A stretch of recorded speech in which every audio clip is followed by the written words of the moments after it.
भारत माता की वंदे छत्रपति शिवाजी महाराज की जय भवानी जय शिवाजी महामानव डॉक्टर बाबासाहेब आंबेडकर की जय श्री राम हर हर हर हर।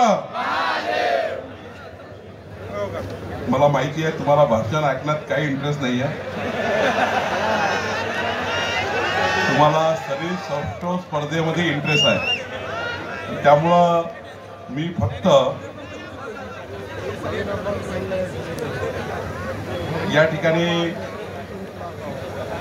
आपले लोकप्रिय आमदार आणि राज्याचे देवेंद्र फडणवीस सरकारमध्ये अत्यंत युवा तळपदार राज्यमंत्री पंकज भाऊ भोयर यांना उदंड आयुष्य लाभो, त्यांचं जीवन मंगलमय राहो, महाराष्ट्राच्या जनतेची सेवा करताना वर्धा आणि विदर्भाची सेवा, जनतेची सेवा त्यांच्याकडनं आणि त्यांचा पूर्ण कार्यकाळ हा जनसेवेकरता जाओ ही आई महालक्ष्मी जगदंबेला प्रार्थना करतो आणि तुमच्या सर्वांकडनं मी त्यांना शुभेच्छा देण्याकरता या ठिकाणी आलो आहे। बंधू भगिनींनो, व्यासपीठावर उपस्थित देवदत्त नारेजी, रामदास तळसजी, रवी राणाजी, समीर पुनावरजी, राजेश बकानीजी, सुरेश वाघमारेजी, प्रदीप ठाकूर, निलेशजी पोयेकर, निलेशजी थिटे, प्रशांतजी गुरले, महेशजी वसू, वरुणजी पाठक, आपले पुष्पाटू, अजय मोहिते, अशोकराव कलोडे, रवी काकडे, नाही तुला मुंबईला बोलणार आहे, काळजी नको करू। मी माननीय मंत्री सांस्कृतिक कार्य आशिष शेलारजींची तुझी भेट करून देणार आहे। तुला चांगल्या पद्धतीने, खरं तर मला अभिमान आहे की वर्ध्यामध्ये असे कलाकार आणि वर्ध्याची शान आहे, याकरता आपण अजय मोहितेला निश्चित मी आणि पंकज मुंबईला घेऊन जाईल आणि त्याचा जेवढा काही गौरव करता येईल तेवढा करू। खरं तर मी या शरीर सौष्ठव स्पर्धेमध्ये भाग घेतलेल्या सर्व खेळाडूंचे, त्यांचे सर्व पंच, वर्धेच्या सर्व नागरिकांचे, आपल्या सर्व परिवाराचे मी मनापासून आभार व्यक्त करतो। अत्यंत चांगली स्पर्धा या ठिकाणी आयोजित केली। खरं तर मला राष्ट्रपिता महात्मा गांधी यांनाही नतमस्तक होताना मी वर्ध्याच्या जनतेचे, नागरिकांचे, मतदारांचे आभार मानतो की देवेंद्र फडणवीसजींचं सरकार या ठिकाणी आणण्याकरता, जनतेच्या सेवेचं सरकार आणण्याकरता, महाराष्ट्राला विकसित महाराष्ट्र करण्याकरता, माननीय देवेंद्र फडणवीस सरकार या महाराष्ट्रात पुन्हा येण्याकरता आपण चारही आमदार प्रचंड बहुमताने निवडून दिले।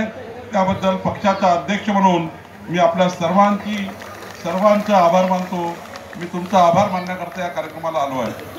तुमचं जेवढं पाहिजे तेवढं आभार मानलं पाहिजे, कारण या विदर्भाचे सुपुत्र देवेंद्र फडणवीस यांनी 2014 ते 19 या 5 वर्षामध्ये महाराष्ट्राचे लोकनेते म्हणून समाजाच्या शेवटच्या व्यक्तीच्या कल्याणाकरता आपलं संपूर्ण जीवन समर्पित केलं।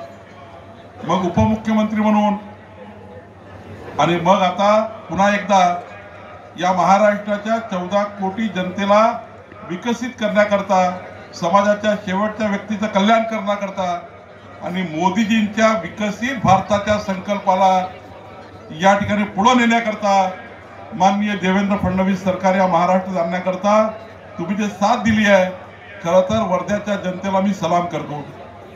मी या ठिकाणी हे गोष्ट खरी आहे की लोकसभेमध्ये आम्हाला अपयश आलं। लोकसभेमध्ये आमचे रामदासजी तळस साहेब निवडणुकीमध्ये पराभूत झाले। खरं तर आम्हाला त्या ठिकाणी जनतेपर्यंत आम्ही त्या ठिकाणी पोहोचवण्याचा प्रयत्न केला, पण त्या काळामध्ये काँग्रेस पार्टीने चुकीच्या पद्धतीने जनतेच्या मनात, आदिवासी समाजाच्या मनात, मागासवर्गीयाच्या मनात वेगवेगळ्या पद्धतीने, ज्या पद्धतीने जनतेला कन्फ्यूज केलं आणि जनतेला कन्व्हिन्स करताना आम्ही कमी पडलो। काँग्रेस पार्टी कन्फ्यूज करण्याकरता समोर राहिली, आम्ही त्या ठिकाणी कन्फ्यूज झालेल्या जनतेला समजू शकलो नाही। पण मला आभार मानायचे आहे की माननीय मोदींचं सरकार आल्यावर, या देशाचे पंतप्रधान मोदी झाल्यानंतर आपण या ठिकाणी पुन्हा एकदा मोदींच्या मार्गदर्शनाखाली देवेंद्रजींच्या नेतृत्वातलं सरकार या महाराष्ट्रामध्ये आणलं।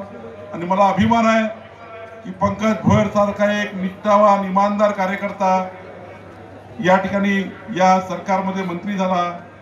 आज खऱ्या अर्थाने शेवटी फार कमी आपल्याकडे मंत्रीपद होते, त्यामुळं विदर्भामध्ये सर्वच चांगले आमदार आहेत। समीर कुणावारनी चांगलं काम केलं, त्यांचे समाधान शिबिर हे गाजले। राजेश बकाने हे अनेक वर्षापासून काम करतात आहे। सुमित वानखेडे सारखा एक युवा चढतदार कार्यकर्ता निवडून आला आणि खऱ्या अर्थाने वर्ध्यामध्ये 100% रिझल्ट यावेळी आपल्या लोक विधानसभेत आपण दिला।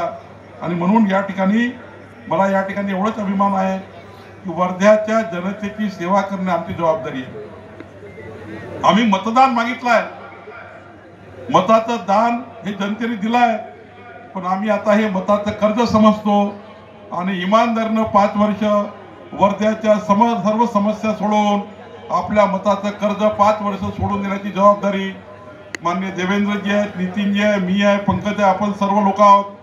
तुमच्या सर्व आशा अपेक्षा वर्ध्याच्या जनतेच्या सर्व आशा अपेक्षा पूर्ण करण्याची जबाबदारी ही आता आमच्या सरकारची आहे। निश्चितपणे आपण या ठिकाणी पुढे जाण्याचा प्रयत्न सक्रिय कार्यकर्ता म्हणून या ठिकाणी तो काम करतो आहे आणि असाच तो काम करत राहील। मंत्रीपद हे आतं आणि जातं, मंत्रीपद येतील जातील, पण कार्यकर्ता हा जिवंत राहील, कार्यकर्ता हा पुढे जाईल। आणि त्यामुळे वर्ध्याच्या या हिऱ्याला माननीय मुख्यमंत्री देवेंद्रजींनी रत्न पारख्यासारखं हेरलं आणि मंत्रिमंडळात काम करण्याची संधी दिली।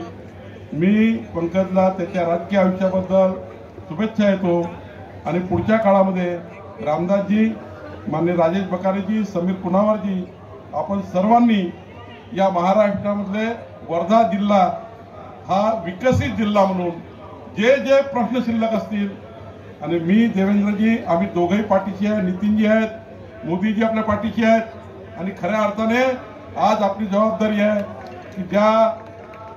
की जी वचनं जाहीरनाम्यात आपण जनतेला दिली आहे, जाहीरनाम्यात जे वचनं आपण दिली आहे ती वचनं पुढच्या 5 वर्षात आपल्याला पूर्ण करायची आहे। मी तुम्हाला आश्वस्त करतो की देवेंद्र फडणवीस सरकार, आमचं सरकार हे इमानदारीनं 5 वर्ष आपली सेवा करेल आणि तुम्ही दिलेल्या मताचं जे कर्ज आमच्यावर आहे ते इमानदारीनं आम्ही या भागाचा विकास करून आपला संकल्प पूर्ण करण्याचा आम्ही प्रयत्न करू, एवढंच या ठिकाणी सांगतो।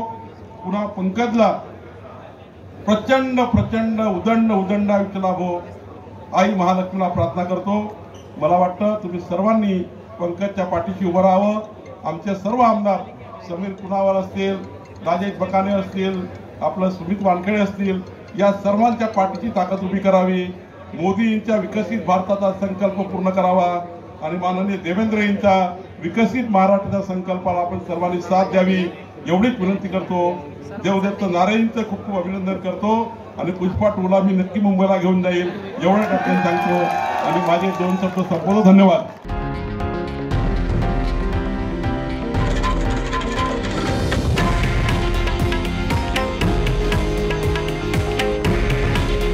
हे आहे देशातील नंबर 1 न्यूज नेटवर्क आणि आपण पाहत आहात TV9 मराठी।